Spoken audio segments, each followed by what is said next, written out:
Esta noche nos acompaña aquí en el estudio Carlos Rivera, doctor en Psicología Política por la Universidad de Essex, quien nos hablará sobre la psicología política de los votantes de Donald Trump. Buenas noches y bienvenida. Muchas gracias, Elena. Es un gusto tenerte aquí. Es un gusto que me hayan invitado. Muchas gracias. Bien, te pediría que nos contaras, Carlos, ¿cuál es el perfil de los votantes de Trump? ¿Cuáles son esas características? Sí, mira, la pregunta que tú me haces es tan importante como interesante, ¿no? Y hay toda una gama una rama de la psicología que se dedica precisamente a estudiar cómo es o cuál es la interacción que existe entre los rasgos de personalidad y las preferencias políticas de las personas. Entonces déjame darte un panorama inicial.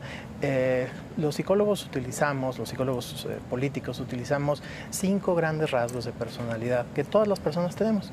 Algunos tenemos más de alguno, otros tenemos menos de otro. Y estos 5 grandes rasgos de personalidad son la apertura a la experiencia, es decir, personas que tienen una tendencia a ser más intelectuales, curiosas, más abiertas a eso, a tener distintas experiencias. Los liberales normalmente tienen este rasgo de personalidad más presente. No es que los conservadores no lo tengan, es que lo tienen en menor medida, ¿no?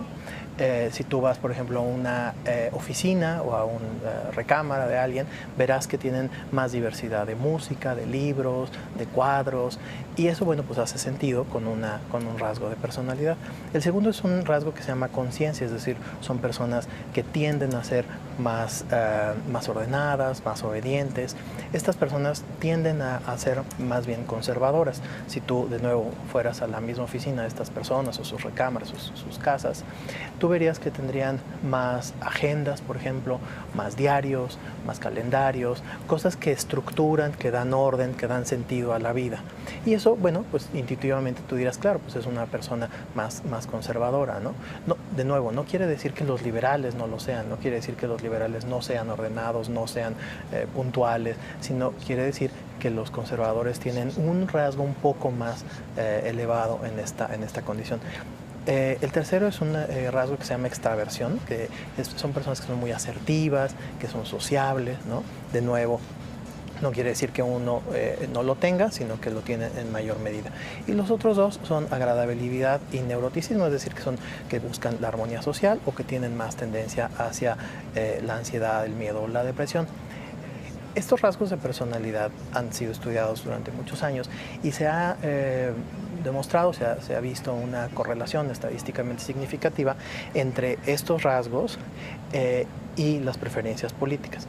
Si tú piensas en tu propia personalidad, quienes nos están haciendo favor de vernos piensan en su propia personalidad, la personalidad en realidad no cambia demasiado a lo largo del tiempo. Se adapta y evoluciona, pero básicamente sigue siendo la misma personalidad en términos generales. De nuevo, esto no es un diagnóstico clínico, no se trata de poner a Trump y a sus seguidores en el diván, es solamente rasgos son características que han observado, son características de sus votantes. generales, ¿no?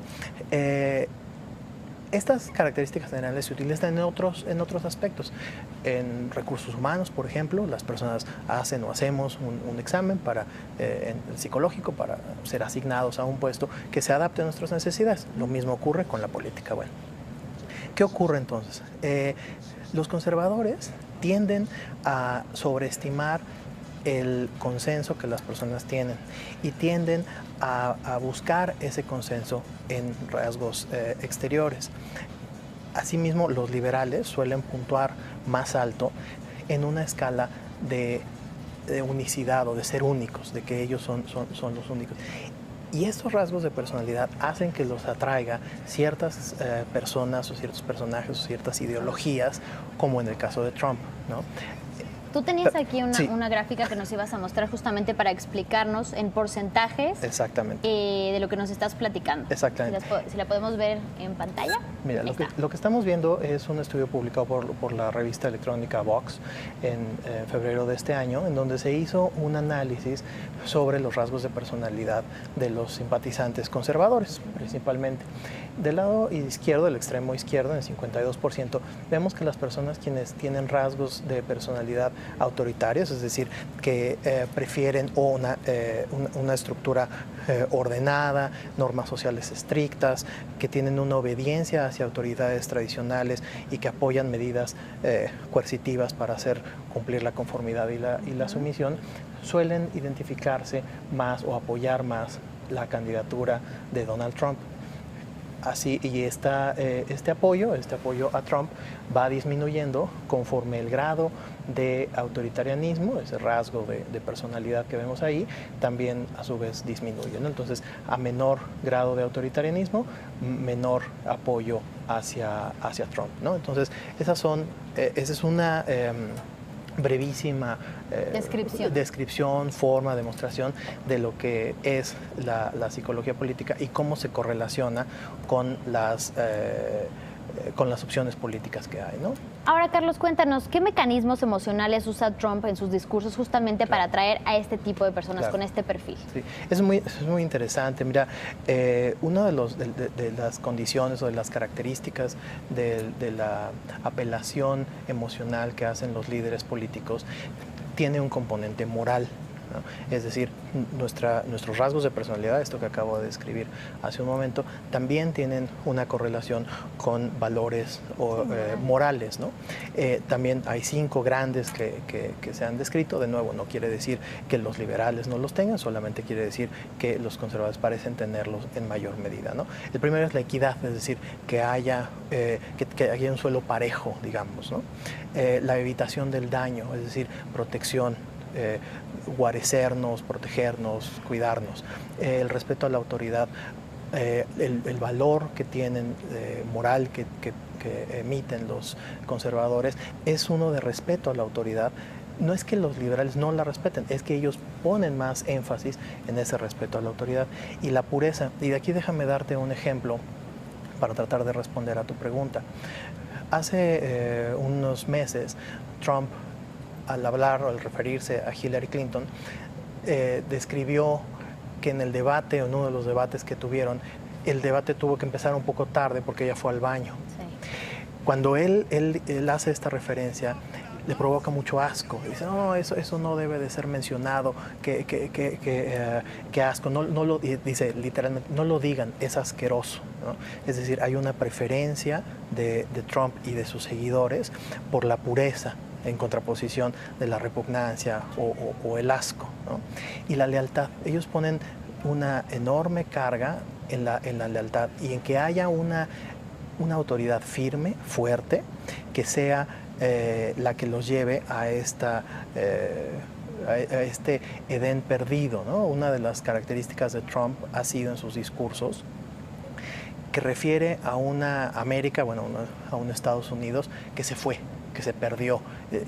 Bueno, su lema... Como para retomar, él llega para lograr retomar Estados Unidos. Exactamente, ¿no? Incluso el lema de campaña que él utiliza, que es Make America Great, es hagamos a Estados Unidos grande de nuevo, ¿no? El maravilloso discurso del presidente Obama subrayaba, bueno, no es que Estados Unidos haya dejado de ser grandioso como nos quieren ver, pero eso resuena moralmente y psicológicamente con un segmento de la población que hace que crezca el apoyo de Trump. El que ese segmento de la población sea lo suficientemente grande como para determinar el triunfo de Trump es otra canción, ¿no? También traías otra gráfica, que podemos ver en pantalla, en la que se describe cómo calificar las similitudes de opinión según los republicanos. Sí. Explícanos a qué te refieres con las similitudes de opinión. Mira, esto es muy interesante porque para la campaña se está viendo, ¿no? Lo que estamos viendo es un estudio que se hizo en Carolina del Sur, también en febrero de este año, y aquí lo que estamos viendo es cuál es el apoyo que tiene Donald Trump en distintos segmentos de la población. En específico, con el temor que tienen acerca del terrorismo. Es decir, qué tan preocupados están estas personas o qué tan preocupadas están estas personas con que haya un ataque terrorista. A mayor preocupación de un ataque terrorista, el apoyo hacia Donald Trump suele incrementarse. Perdón.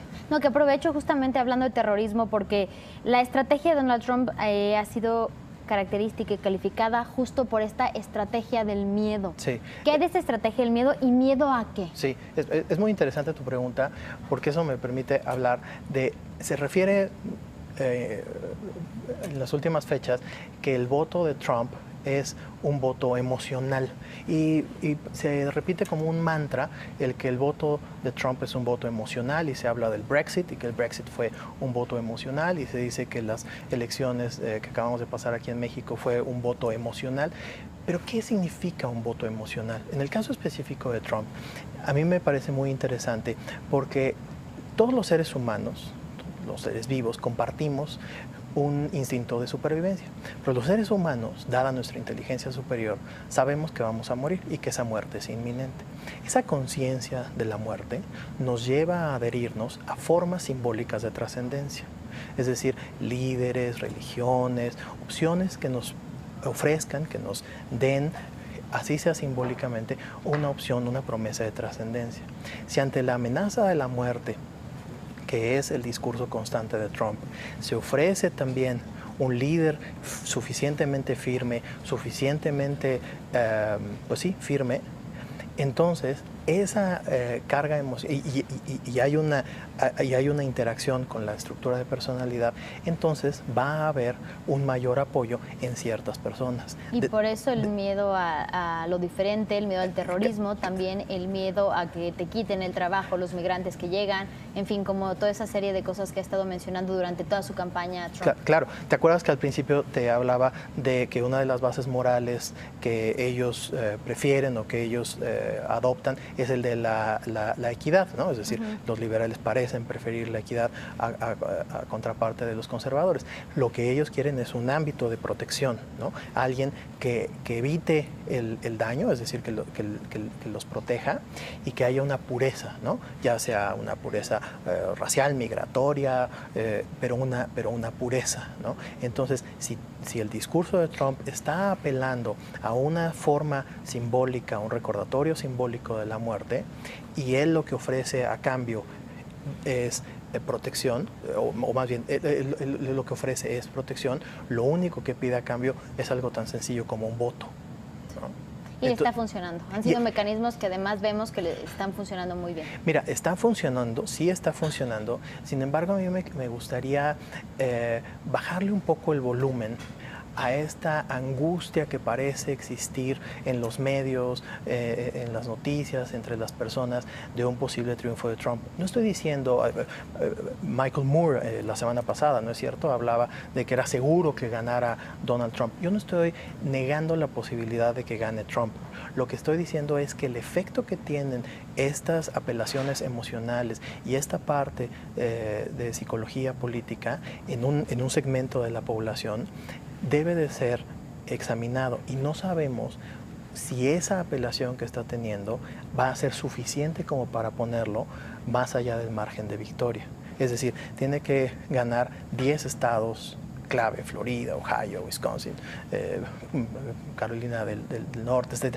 Son Georgia, ¿no? Son estados de batalla. En algunos de ellos es posible que este mensaje sea bien recibido, tenga su efecto. Pero ¿cuánto de esa población será suficiente como para salir a votar? Es la pregunta que a mí me parece más importante. Pues veremos qué pasa en unos meses. Muchas gracias por estar aquí. Muchas gracias por Carlos invitarme. Rivera. Muchas gracias. Buenas noches.